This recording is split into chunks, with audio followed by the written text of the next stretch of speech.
Good morning everyone, welcome to my channel. আচ্ছা, তো আজকে স্যাটারডে, তো যেরকম রোজ দিন উঠি সেরকমই উঠেছি। আর কদিন ধরে জানো তো একদম রাতে ঘুম হচ্ছে না। আর রাতে ঘুম হচ্ছে না বলে আর অনেকটা বেশি টাইম তো আমার ল্যাপটপ বলো বা মোবাইল বলো স্ক্রিনের দিকেই চলে যায়। তো সেই কারণে হয়ে গেছে যে চোখে ভীষণ ব্যথা। তো অনেকদিন ধরে চোখে ডাক্তারের কাছে যাবো যাবো করে যাওয়া হচ্ছে না। তো দেখি খুব তাড়াতাড়ি যেতে হবে, কারণ চোখের অবস্থা খুবই খারাপ। তো এবার যাই। জানি তো সকালে উঠে কী থাকে, মায়ের জন্য চা বানিয়ে নিয়েছি। তো চা বানাতে বানাতে তোমাদের সাথে একটা কথা শেয়ার করছি। মানুষ চাইলে কি না পারে, তাই না বলো? একটা সময় ছিল যখন সকালবেলা চা আর টোস্ট ছাড়া আমার চলতোই না। কিন্তু যেহেতু আমি এখন ধীরে ধীরে হেলদি ডায়েটের দিকে আর কি এগোচ্ছি, তো এখন আমি একদমই চা খাওয়াটা ছেড়ে দিয়েছি। আর এমনিতে আমার বাইরের খাবার খাওয়ার অতটা নেশা কখনোই ছিল না। কিন্তু হ্যাঁ, আমার বিকেলবেলা হলে চিপস খাওয়ার খুব নেশা ছিল, যেটাও অনেক মাস হয়ে গেছে যে আমি লাইফ থেকে ডিসকার্ড করে দিয়েছি। সো হ্যাঁ, যারা মন থেকে কিছু চাও তো সেটা কিন্তু অবশ্যই তোমরা ফুলফিল করতে পারো। প্রথম থেকে আমারও খুব খারাপ লাগতো যখন চা খেতাম না, মাথা ধরতো প্রচণ্ড, সারাদিন অফিসে কাজ করতে গেলেও কষ্ট হতো। বাট আস্তে আস্তে ব্যাপারটা ইউজ টু হয়ে গেছে। সো কিছু যদি আমরা চাই তো সেটা অবশ্যই করে ওঠা যায়।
চলে এসেছি। আজকে বড় বাজার যাবো, ওই সকাল 11টা নাগাদে আমরা বেরোবো।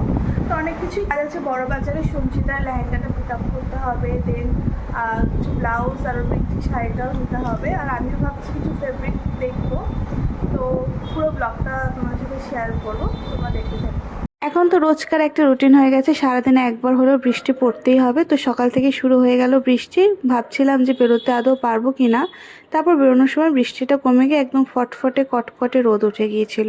আর এই ডট অ্যান্ড কির আমি যে সানস্ক্রিনটা সেটা ইউজ করছি, সেটা বেশ ভালো, আলাদা করে বিবি ক্রিম দেওয়ার দরকারও পড়ে না। আর এখানে টিপ পরা নিয়ে আমি কিছু একটা গুতুগুতি করছিলাম।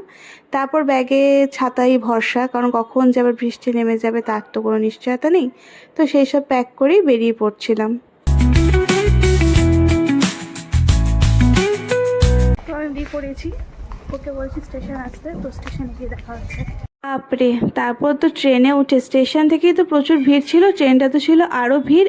এত ভিড় ছিল যে গুঁতোগুতিতে খেতে আমার বডিতে যে পেইন ছিল সেই পেইনটাই গায়েব হয়ে গেছে।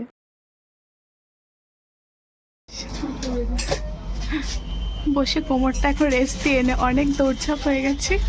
আমাদের এনার্জি এখানে লস হয়ে গেছে। আমরা ট্রেনে যা গুঁতোগুতি খেয়েছি তাতে এনার্জি শেষ। কলেজ স্ট্রিটের বিয়ের কার্ড বানাতে দেওয়া ছিল, সেই ব্লগটা আমি এখনও শেয়ার করিনি তোমাদের সাথে। আমার ফেসবুক ইনস্টাগ্রামে যদিও শেয়ার করা আছে, ইউটিউবে খুব তাড়াতাড়ি শেয়ার করে দেবো। তো সেখান থেকে ওর সেই কার্ডগুলো পিক আপ করে আমরা বাসে উঠে পড়েছিলাম বড়বাজার যাওয়ার জন্য। বড়বাজার পৌঁছে গেছি, আমরা বাস থেকে নেমে গেছি। ট্রেনে তো অনেক ধাক্কাধাক্কি খেলাম। এবার আমরা খুঁজছি ফ্যাব্রিক মার্কেট কোথায় আছে। গুগল ম্যাপের মতো ভরসা, দেখা যাক কতক্ষণে খুঁজে পাই।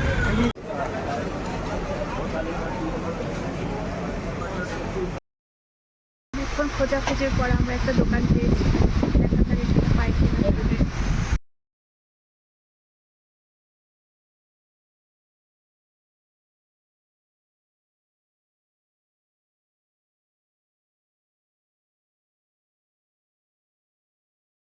ওখানেও পাইনি, আমরা একই জায়গা থেকে একবার চলে যাওয়ার পরে এখন ফাইনালি দোকানটা পেয়েছি। তো আশা করছি এবার পেয়ে যাব, দেখা যাক। কি ব্রাইট মিষ্টি পাওয়া যাবে আপনার থেকে?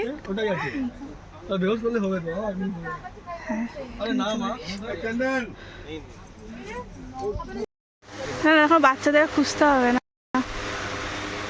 আজকাল বাচ্চার এমনি হয়ে গেছে। আমার 9 বছর আছে, কিন্তু ও নিজের পছন্দই পড়ে, জানেন কি বলে বলে এখনকার বাচ্চারা অ্যাডভান্স। ওরা আপনার মানে মা বাবা যার যত পড়তো এখন পড়বে না, আমরা এখনো বাবা পছন্দই পড়ি। এখন যুগে যে অবস্থা হয়ে গেছে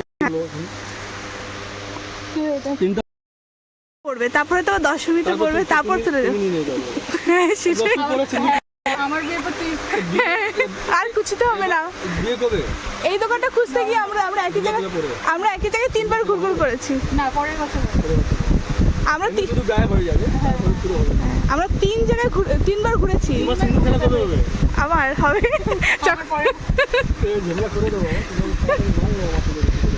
না না আমিও নেবো, আমার বিয়ের জন্য আনছি তো গেছে, অন্য কিছুর জন্য নেবো। সব লেন্থ আছে। আচ্ছা তাহলে কতটা লাগবে তুমি বলো? তোমার লেন্থের উপর ডিপেন্ড করে কত লেন্থ করছো, ঠিক আছে? ক্লান্ত হয়ে গেছে, খালি ভিডিও নিচ্ছি। হয়ে গেছে, খাওয়া দাওয়া হয়ে যাওয়ার পরে আমরা আমাদের সেই ডেস্টিনেশন দোকানটা খুঁজে পেয়েছি যেখানে আমরা খাবার ভেবেছিলাম। তো এখন যাচ্ছি ব্যাগ আর ব্লাউজ থেকে আমরা খাবারের দোকান খুঁজে যাচ্ছিলাম। আসলে বড় বাজারে তো খুব একটা যাওয়া হয় না, তো কোথায় কি পাওয়া যায় সেটা খুঁজতে খুঁজতে আমাদের অর্ধেক সময় চলে গিয়েছিল। তারপর খাবারের একটা দোকান পেলাম, সেখান থেকে আমরা ধোসা খেয়েছি। ধোসা খেয়ে যাওয়ার পর আমরা প্রায় 2-3 বছর আগে বড় বাজারে গেছিলাম, সেখানে একটা দোকানে ছোলে ভাটুরে খেয়েছিলাম, ভীষণ ভালো ছিল। সেই দোকানটা তারপরে খুঁজে পেয়েছি খাবার দাবার খাওয়ার পরে। তোমরাই বলো এটা কি ঠিক? তারপর এখানে পটলি ব্যাগগুলো দেখে নিচ্ছিল, ওগুলো ওই তোমার 250-350 এরকম চাইছিল। দেন ও কিছু ব্লাউজও নিয়েছিল, ব্লাউজের রেঞ্জও 250-350 এরকম।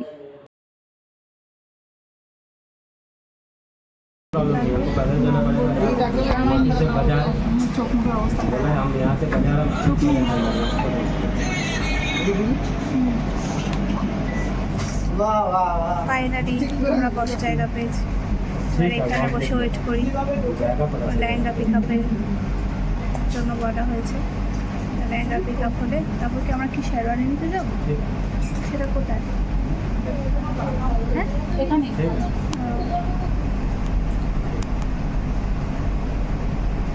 অনেক কষ্ট হয়ে গেছে, আমরা একই জায়গায় বারবার ঘুরেছি, তা না হলে আমাদের আরও অনেক আগে হয়ে যেত।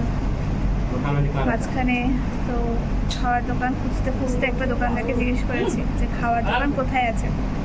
দোকানদারটা বললো সামনে গিয়ে রাইটে চলে যান, ওখানে লেডিস খাবার দাবার পাওয়া যায়। আমি বুঝলাম না যে খাবার দাবার কী করে লেডিস আর জেন্টস আলাদা হয়, তোমরা কি কেউ জানো? তারপর ম্যাডাম এখানে গিয়েছিলেন তার লেহেঙ্গাটা ট্রায়াল দেওয়ার জন্য, কিন্তু সেই ক্লিপটা আমি তোমাদের সাথে ফুল শেয়ার করবো না, কারণ ওটা একমাত্র রিসেপশনের দিনই আমরা দেখতে পাবো। সো এখানে উনি আমাকে দেখাচ্ছিলেন, আমি ভিডিও করে ওনার বরকে পাঠাচ্ছিলাম। বস্তা নিয়ে নিয়েছি, এবার বস্তা নিয়ে সেকেন্ড বস্তা নিতে যাচ্ছি। কুলি যাই, ওই তো যার ডেলিভারি আমরা নিতে যাচ্ছি তাকে বলবো আমাদের ডেলিভারি চার্জ দিয়ে দিতে। না তাকে ট্রিট দিতে হবে, হ্যাঁ একদম। আমরা পেয়েছি বাসে, এমনই ব্যাগ দিয়েছে যে ব্যাগের চেন ছেড়ে গেছে, তাও ভালো যে আমরা বসার জায়গা পেয়ে গেছি, আর লাঠি সব ওপরে তুলে দিয়েছি। তারপর ফেরার পথে মাকে ডেকে নিয়েছিলাম, মাকে নিয়ে ডাক্তারের কাছে যাওয়ার ছিল, আর অনেক বছর পর এই কাকিমার হাত থেকে আবার চপ খেলাম। তো ডাক্তারের কাছে চলে গেছিলাম, আসলে মা সেদিন দাঁত তুলেছিল, সেই স্টিচটাই কাটার ছিল আর কি। আর প্রায় 1 সপ্তাহ ধরে মুখের ভেতরে সেই স্টিচটা রাখার জন্য মা খুবই ইরিটেটেড ফিল করছিল। ফাইনালি রিলিফ পেল। মা ট্রিট দিয়েছে, আইসক্রিম। ডাক্তার দেখানো হয়ে গেছে তো, তাই খুশি মনে ট্রিট দিয়ে দিয়েছে। সারাদিন পর সব কাজ বাজ মিটিয়ে এই বাড়ি যাচ্ছি, প্রচণ্ড টায়ার্ড। তো ভিডিওটা এখানেই শেষ করছি। তোমাদের ভিডিওটা কীরকম লাগলো সেটা কমেন্টে জানিও, আর লাইক শেয়ার করো, আর প্লিজ আমার চ্যানেলটাকে সাবস্ক্রাইব করে দিও।